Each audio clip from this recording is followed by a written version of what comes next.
بسم اللہ الرحمن الرحیم قال رسول اللہ صلی اللہ علیہ وسلم ان فی الجسد مضغۃ فاذا صلحت صلح الجسد کلہ واذا فسدت فسد الجسد کلہ او کما قال علیہ الصلاۃ والسلام۔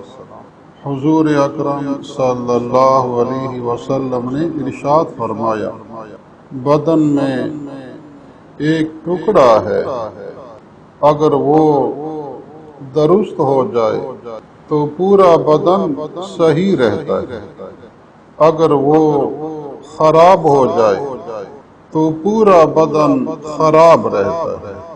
سن لو، وہ دل ہے، بدن میں وہ ٹکڑا دل ہے۔ تو آپ صلی اللہ علیہ وسلم نے پورے بدن کی درستگی اور اصلاح کا مدار دل کو بیان فرمایا۔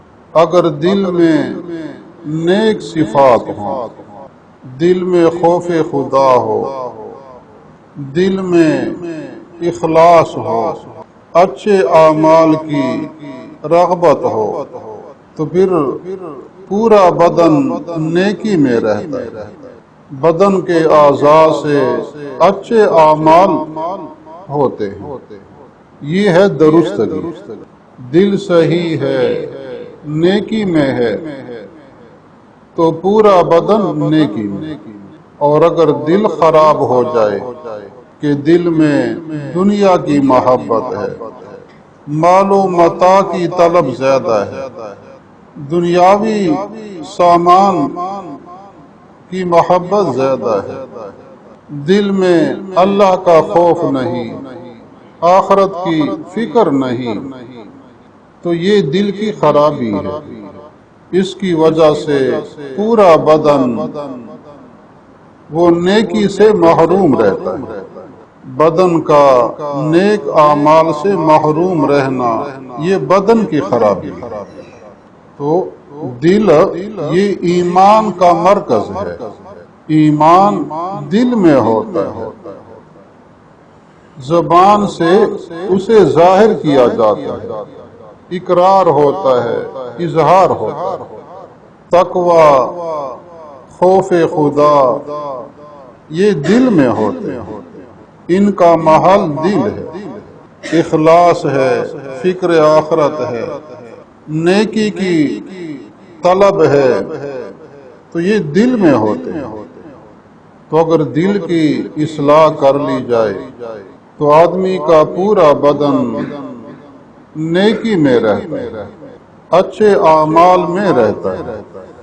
اور خاص کر اپنی زبان اور آنکھوں کی حفاظت کی جائے، زبان بے جا استعمال نہ ہو، آنکھیں بے جا استعمال نہ ہوں، تو دل کی اصلاح آسان ہوتی ہے۔ دل کی اصلاح ذکر اللہ سے ہوتی ہے۔ بنیادی جو عمل ہے دل کی تربیت کا، اصلاح کا، وہ ذکر اللہ ہے۔ کسی اللہ والے سے تعلق قائم کر کے ان کی رہنمائی میں ذکر اللہ کا اہتمام کرنا، جو ذکر وہ بتائے، جس طریقے سے بتائے اس کے مطابق کرنا، پھر یہ مفید ہوتا ہے۔ حضرت تھانوی رحمہ اللہ کے خلفاء میں سے تھے خواجہ عزیز الحسن مجذوب رحمہ اللہ۔ انہوں نے ایک مرتبہ عرض کیا حضرت رحمہ اللہ سے کہ دل کی اصلاح کے لیے بنیادی عمل ذکر اللہ ہے، کہ حدیث پاک میں فرمایا ان لکل شیء سکالۃ وسکالۃ القلوب ذکر اللہ۔ ہر چیز کو صاف کرنے کا، روشن کرنے کا آلہ ہے، اور دل کو روشن کرنے کا آلہ ذکر اللہ ہے۔ ذکر اللہ سے دل صاف ہوتا ہے، دل کی برائیاں ختم ہو جاتی ہیں۔ تو جب دل کی اصلاح کے لیے ذکر اللہ ہے تو کسی شیخ کامل سے تعلق یہ کیوں ضروری ہے؟ حضرت رحمہ اللہ نے فرمایا کاٹنے کے لیے چاقو ہوتا ہے، کاٹنے کے لیے چھری ہوتی ہے، لیکن کسی کے ہاتھ میں ہونا ضروری ہے۔ چاقو تب کاٹ سکتا ہے کہ کوئی ہاتھ میں لے کر چلانے والا ہو، کسی کے ہاتھ میں نہ ہو تو وہ چاقو نہیں کاٹتا۔ اسی طرح ذکر اللہ کسی شیخ کامل کی رہنمائی میں ہو، اس کی تعلیم کے مطابق ہو تو پھر فائدہ ہوتا ہے۔ تو دل کی اصلاح کے لیے اپنے زبان کی درستگی اور نگاہ آنکھ کی درستگی ضروری ہے۔ زبان کی باتوں کا دل پر اثر ہوتا ہے۔ زبان سے اللہ کا ذکر کرے، قرآن پاک کی تلاوت کرے، زبان سے بلائی کی باتیں کرے تو دل پر اچھا اثر ہوتا ہے، دل میں مزید طلب پیدا ہوتی ہے، شوق پیدا ہوتا ہے نیکی کا۔ اگر زبان سے بے فائدہ گفتگو کر رہا ہے تو پھر دل پر برا اثر ہوتا ہے، دل مردہ ہو جاتا ہے۔ زیادہ گفتگو کرنے سے، بے فائدہ گفتگو کرنے سے دل مردہ ہو جاتا ہے۔ آپ صلی اللہ علیہ وسلم نے فرمایا لا تکثروا الکلام بغیر ذکر اللہ فإن کثرة الکلام بغیر ذکر اللہ قسوة للقلب وَإِنَّ أَبْعَدَ النَّاسِ مِنَ اللَّهِ الْقَلْبُ الْقَاسِي کہ تم اللہ کے ذکر کے علاوہ دوسری باتیں زیادہ نہ کیا کر، کہ زیادہ باتیں کرنا ذکر اللہ کے علاوہ یہ دل کے سختی کا ذریعہ ہے، اس سے دل سخت ہو جاتا ہے، اور جب دل سخت ہو جاتا ہے تو وہ شخص اللہ سے دور ہو جاتا ہے۔ اللہ سے دور کرنے والی چیز دل کی سختی ہے، اور یہ آتی ہے بے فائدہ گفتگو کرنے سے، زیادہ گفتگو کرنے سے جس کا کوئی فائدہ نہ ہو۔ تو زبان سے اللہ کا ذکر ہو، زبان سے قرآن پاک کی تلاوت ہو، زبان سے بلائی کی باتیں ہیں، یا جائز درجے میں جو اپنے ضروری اعمال ہیں، ضروری کام ہیں، حاجات ہیں، ان کے بارے میں گفتگو کرے۔ اپنی ذاتی حاجت ہے، گھر سے متعلق کوئی حاجت ہے، ساز و سامان وغیرہ، تو ضروری گفتگو ہے وہ کرے، وگرنہ زیادہ تر اللہ کا ذکر ہو یا خاموشی ہو۔ حضور صلی اللہ علیہ وسلم کی صفات میں سے ہے کان طویل الصمت، لمبی خاموشی والے، اکثر بیشتر خاموش رہنے والے۔ تو آپ صلی اللہ علیہ وسلم کی سیرت طیبہ میں جو صفت بیان کی گئی ہے زیادہ خاموشی والی، تو اپنے زبان کو نیک باتوں میں استعمال کیا جائے اور اپنے نگاہ کی حفاظت کی جائے، نگاہ کو گناہ کے کام میں استعمال نہ کیا جائے۔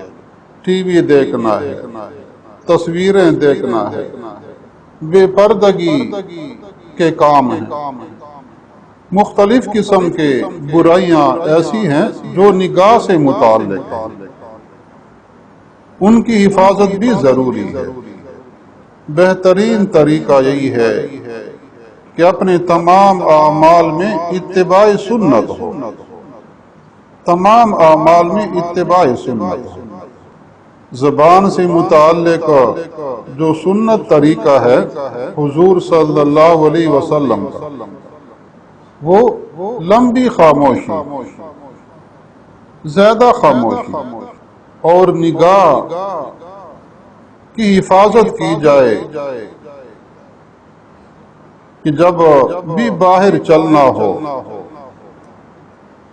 تو آپ صلی اللہ علیہ وسلم کے چلنے کا جو طریقہ تھا وہ اختیار کیا جائے. حفاظت رہے گی کہ چلنے میں آپ صلی اللہ علیہ وسلم کا کیا طریقہ تھا، چلنے کا سنت طریقہ کیا ہے وہ اختیار کیا جائے. تو چلنے کے بارے میں حضور صلی اللہ علیہ وسلم کی سیرت طیبہ میں ہے کہ آپ صلی اللہ علیہ وسلم جب چلتے تو ایسے چلتے گویا کہ آپ چڑھائی سے اتر رہے ہیں. چلنے میں طریقہ یہ تھا گویا کہ آپ چڑھائی سے اتر رہے ہیں. جب کوئی شخص چڑھائی سے اتر رہا ہوتا ہے تو نگاہ نیچے رکھتا ہے. پہاڑ بلند چیز ہے، پہاڑ کی بلندی پر چڑھ کر جب نیچے اترنا ہو، کوئی بڑا ٹیلا ہے اس پر چڑھ کر نیچے اترنا ہو تو اترنے والا اپنی نگاہ نیچے رکھے گا، اپنے پاؤں کو دیکھ کر چلے گا کہ میں نے پاؤں کہاں رکھنا ہے، قدم کہاں رکھنا ہے. اور چڑھائی سے اترنے والا پھر وہ دائیں بائیں نہیں دیکھتا، نیچے جگہ کو دیکھتا ہے کہ میں نے پاؤں کہاں رکھنا ہے. اگر پاؤں رکھنے میں خطا لگ گئی تو گرنے کا اندیشہ، نقصان ہوگا. اور یہ نیچے نگاہ رکھ کر چلنا یہ ایسا عمل ہے کہ آدمی شیطان کے حملے سے محفوظ رہتا ہے، شیطان کے حملے سے محفوظ رہتا ہے. نیچے نگاہ رکھنا. قرآن پاک نے فرمایا ثم لآتینہم من بین ایدیہم ومن خلفہم وعن ایمانہم وعن شمائلہم ولا تجد اکثرہم شاکرین. شیطان نے کہا تھا میں لوگوں کو گمراہ کروں گا ان کے دائیں جانب سے آ کر، بائیں جانب سے آ کر، سامنے آ کر اور پیچھے کی طرف سے آ کر، چاروں طرف سے گمراہ کروں گا. تو حضرت رحمہ اللہ تشریح کرتے ہوئے فرماتے ہیں کہ کل اطراف چھ ہیں، انہیں جہات کہتے ہیں، جہات ستہ، چھ اطراف. دائیں بائیں یہ دو ہو گئے، آگے پیچھے چار ہو گئے، اوپر نیچے، اوپر اور نیچے یہ دو اضافی ہو گئے، تو یہ کل چھ اطراف بن گئے. تو شیطان نے کہا تھا کہ میں دائیں طرف سے بھی آؤں گا، بائیں طرف سے بھی حملہ کروں گا، آگے کی جانب سے بھی حملہ کروں گا، پیچھے کی جانب سے بھی حملہ کروں گا. اب دو صورتیں رہ گئی. ایک ہے اوپر نگاہ رکھ کر چلنا، ایسا کوئی نہیں کرتا کہ نگاہ اور سر آسمان کی طرف ہو اور وہ چلتا رہے، ایسا کوئی نہیں کرتا. کوئی کرے گا تو دیکھنے والے نادان سمجھیں گے، اور نہ کوئی کر سکتا ہے. گرنے کا اندیشہ ہوتا ہے، ٹکراؤ کا اندیشہ ہوتا ہے. تو اوپر والی جہت تو ویسے ختم ہو گئی کہ اسے کوئی استعمال نہیں کرتا چلنے میں. اب صرف ایک ہی جہت رہ گئی طرف، وہ نیچے والی. تو شیطان نے نیچے کا ذکر نہیں کیا، یہ کہا تھا دائیں طرف سے حملہ کروں گا، بائیں طرف سے، آگے سے، پیچھے سے، اور نیچے کا ذکر نہیں کیا. تو اگر نگاہ چلنے کے وقت نیچے رہے، اور یہی سنت طریقہ ہے تو پھر شیطان کے حملے سے محفوظ رہتا ہے۔ جب نگاہ محفوظ ہو، زبان محفوظ ہو، تو پھر دل محفوظ رہتا ہے، اور دل کی حفاظت یہ انتہائی مفید ہے، ضروری ہے۔ دل کی حفاظت رہے تو اپنی اصلاح آسان ہوتی ہے۔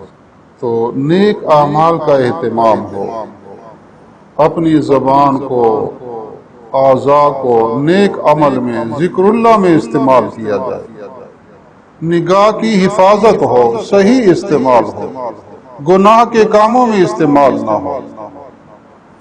ماحول ایسا ہو چکا ہے، لوگ ٹی وی کو گناہ ہی نہیں سمجھتے، حالانکہ یہ حرام ہے۔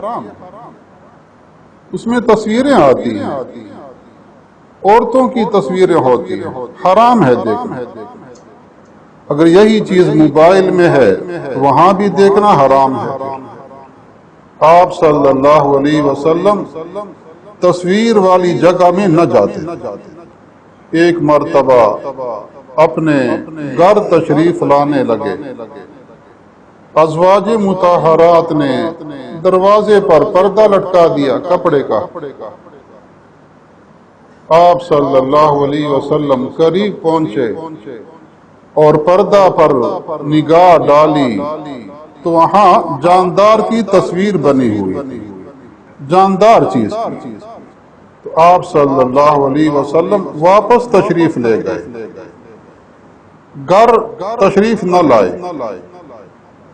اور کئی دن باہر رہے، کئی دن باہر گزارے۔ بعد میں اہل خانہ نے پیغام بھیجا کہ تشریف نہیں لائے، کیا وجہ ہے؟ فرمایا کہ دروازے پر پردہ تھا، اس پر تصویریں بنی ہوئی تھی، تو ایسی جگہ میں نہیں جا سکتا۔ چنانچہ وہ پردہ ہٹا دیا گیا۔ پھر آپ صلی اللہ علیہ وسلم گھر تشریف لائے۔ اتنی نفرت تھی تصاویر سے، یہ انتہائی سخت گناہ ہے، شرک کے برابر یہ گناہ ہے۔ تصویر سازی، تصویر رکھنا، یہ بت پرستی ہے، صرف صورت تبدیل ہے۔ پہلے زمانے میں لوگ ہاتھوں سے بناتے تھے، لکڑی سے بت بناتے، پتھروں سے بت بناتے، اور زمانہ گزرنے کے ساتھ ساتھ مشینری ایجاد ہو گئی، جو مشینری پہلے نہیں تھی۔ پہلے ہوائی جہاز نہیں تھے، مشینری ہے، اب ہے۔ اس طرح کیمرے پہلے نہیں تھے اور اب ہیں۔ تو جو ناجائز چیز ہے مشین کے ذریعے ہو تو بھی ناجائز ہے۔ تو یہ تصویر دیکھنا، رکھنا حرام ہے۔ حرام کہتے ہیں جو گناہ کا سب سے بڑا درجہ ہے، سخت درجہ، اسے حرام کہتے ہیں۔ گھروں میں دیواروں پر لٹکائے ہوتے ہیں چارٹ یا کوئی کاغذ یا کوئی کپڑا، تو یہ درست نہیں ہوتا۔ مکہ مکرمہ جب فتح ہوا تو آپ صلی اللہ علیہ وسلم نے حضرت علی رضی اللہ عنہ کو متعین فرمایا دو کاموں پر کہ آپ پورے شہر میں چکر لگائیں، جہاں جہاں تصویریں ہوں انہیں ختم کریں، اور جہاں جہاں قبروں پر عمارتیں بنائی گئی ہوں انہیں ختم کریں، انہیں گرا دیں۔ ان دو باتوں کے لیے حضرت علی رضی اللہ عنہ کو متعین فرمایا۔ تو اہل اللہ مشائخ کی صحبت میں رہنے سے آدمی کو دین کی سمجھ آتی ہے کہ دین کیا چیز ہے، تقوی حاصل ہوتا ہے،